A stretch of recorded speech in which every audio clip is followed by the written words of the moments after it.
Welcome to Ranjus freetime vlog.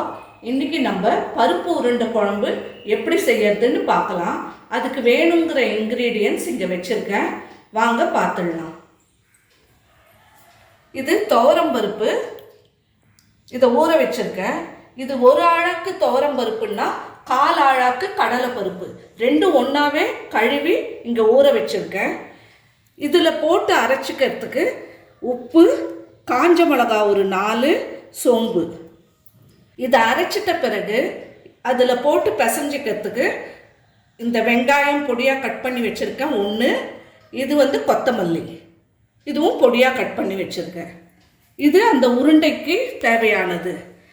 இப்போது அந்த கிரேவிக்கு தேவையானதெல்லாம் பார்த்துப்போம். சின்ன வெங்காயம் ஒரு 20க்கு இருக்கும், இந்த மாதிரி உரித்து வச்சுருக்கேன். இது தக்காளி பெருசாக ஒரு 3, தேங்காய் லாஸ்ட்டில் அரைச்சி ஊற்றிக்க போகிறோம். இதை ஊற வச்சுக்க போகிறோம். புளி கரைச்சி ஊற்றணும். இது ஊற வச்சுக்க போகிறோம். இஞ்சி பூண்டு பேஸ்ட்டு 2 டீஸ்பூன். இது தாளிக்கிறதுக்கு சோம்பு, பட்டை, லவங்கம். இது கருவேப்பிலை. இப்போ வாங்க எப்படி செய்யறதுன்னு பார்ப்போம். இப்போ காஞ்ச மிளகா, உப்பு, சோம்பு இது 3யும் போட்டு ஒரு அடி அடிச்சிடலாம்.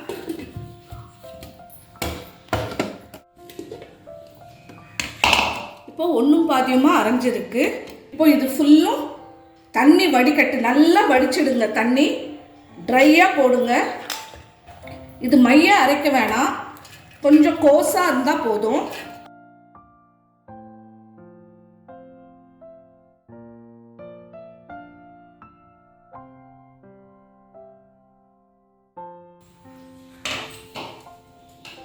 இப்போ நம்ம நல்லா அரைச்சிட்டோம்.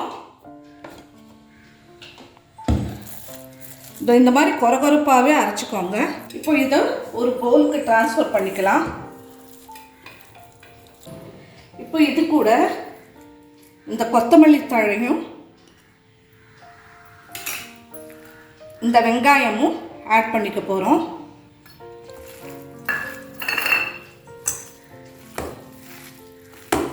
கொஞ்சம் வாயில் போட்டு பார்த்துட்டு கூட உங்களுக்கு உப்பு பத்தலைன்னா போட்டுக்கலாம், காரம் பத்தலைன்னா பச்சை மிளகாய் கூட ஆட் பண்ணிக்கலாம்.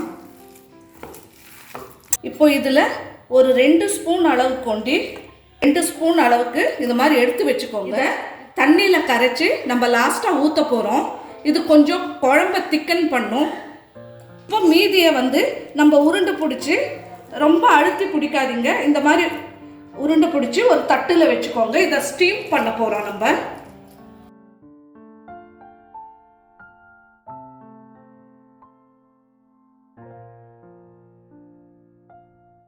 இதை ஸ்டீம் பண்ணாமே அப்படியே குழம்பு கொதிக்கும் போதும் போடலாம், ஆனால் பிரிஞ்சு போக வாய்ப்பு இருக்கு. இப்போ நம்ம அரைச்சதெல்லாம் இந்த மாதிரி உருண்டை பிடிச்சி வச்சுட்டோம். இப்போ ஒரு ஸ்டவ்ல இட்லி குக்கர்ல ஸ்டீம் பண்ண போறோம்.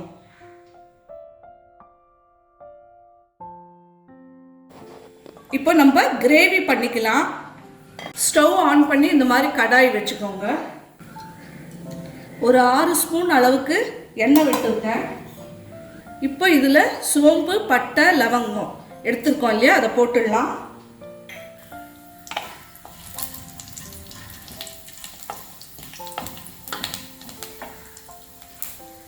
இப்போ கருவேப்பிலை போட்டுடலாம்.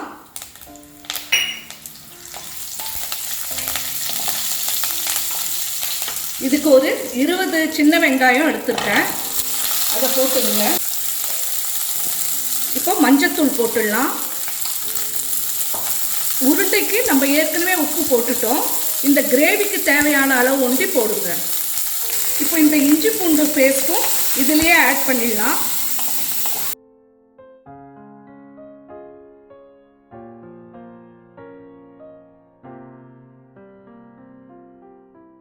இப்போ ஒரு லிட்டு போட்டு இதை நல்லா வதங்க விடலாம்.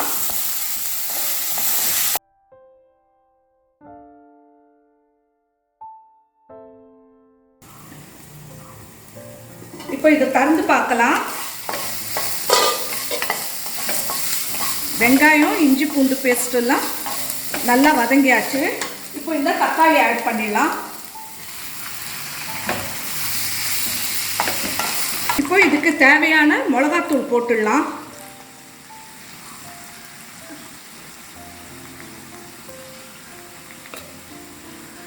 நான் 5 ஸ்பூன் போட்டிருக்கேன்.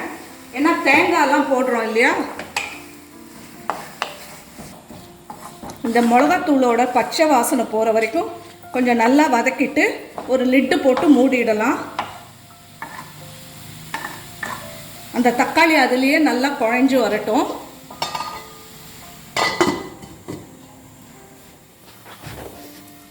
இப்போ இந்த தேங்காவை அரைச்சிக்கலாம். முதல்ல ஒரு தடவை சும்மா போட்டுடலாம், அப்புறம் தண்ணி ஊற்றிக்கலாம்.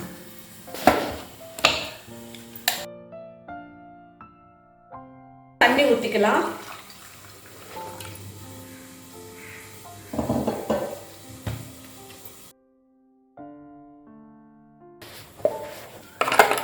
இப்போ பாருங்க நல்லா பேஸ்ட் ஆயிடுச்சு.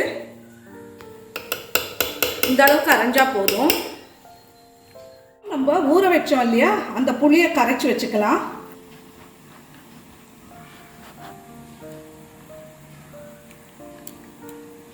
நெக்ஸ்ட் இதை தான் நம்ம ஆட் பண்ண போறோம்.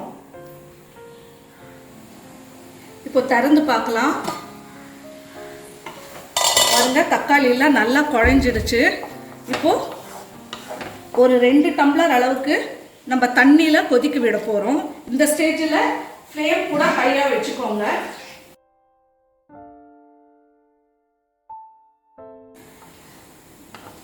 நம்ம தண்ணி எதுக்கு ஆட் பண்ணுறோன்னா, அந்த உருண்டைங்க போடும்போது அதில் முழுகணும். தண்ணி இருந்தால் தான் நல்லது, இல்லாட்டி அது இழுத்துக்கும். இது நல்லா கொதி வரட்டும், மூடி வைப்போம்.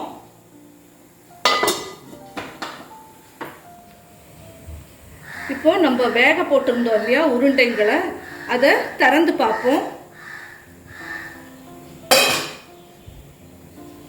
பாருங்க நல்லா வெந்துடுச்சு. பாருங்க. இப்போ ஆஃப் பண்ணிடலாம், அது ஆறட்டும். இப்போ நம்ம கிரேவிக்கு தாளிச்சோம் இல்லையா, தண்ணி ஊற்றி அதை திறந்து பார்க்கலாம். நம்ம தக்காளி ஆட் பண்ணும்போதே ஏன் தண்ணி ஆட் பண்ணலன்னா, தக்காளி நல்லா குழஞ்சிடணும். அப்போவே நம்ம தண்ணி ஆட் பண்ணிட்டா தக்காளி குழையாது. இப்போ நம்ம புளி தண்ணி ஆட் பண்ணிடலாம்.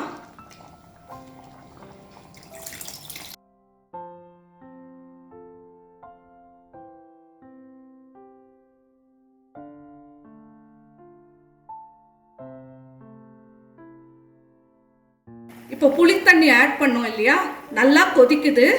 இப்போ இந்த தேங்காய் ஆட் பண்ணிடலாம்.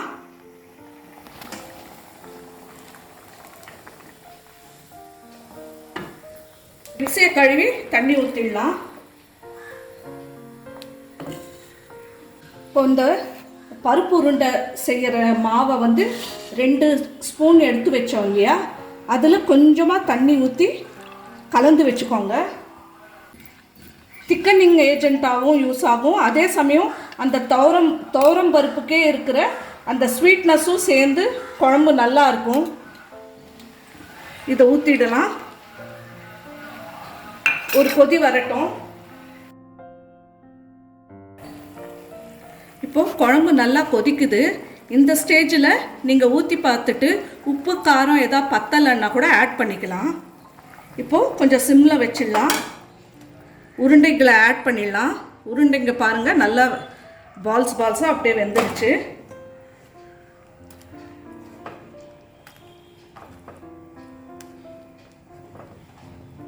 பிகினர்ஸ் இந்த மாதிரி ஸ்டீம் பண்ணி வைக்கிறது தான் நல்லது.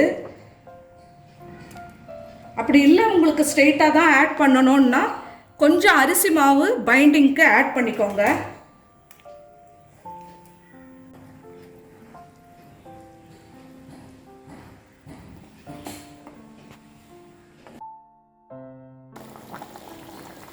இப்போ நம்ம உருண்டைங்களை போட்ட பிறகு ரொம்ப கலர வேணாம். குழம்பு ரெடி.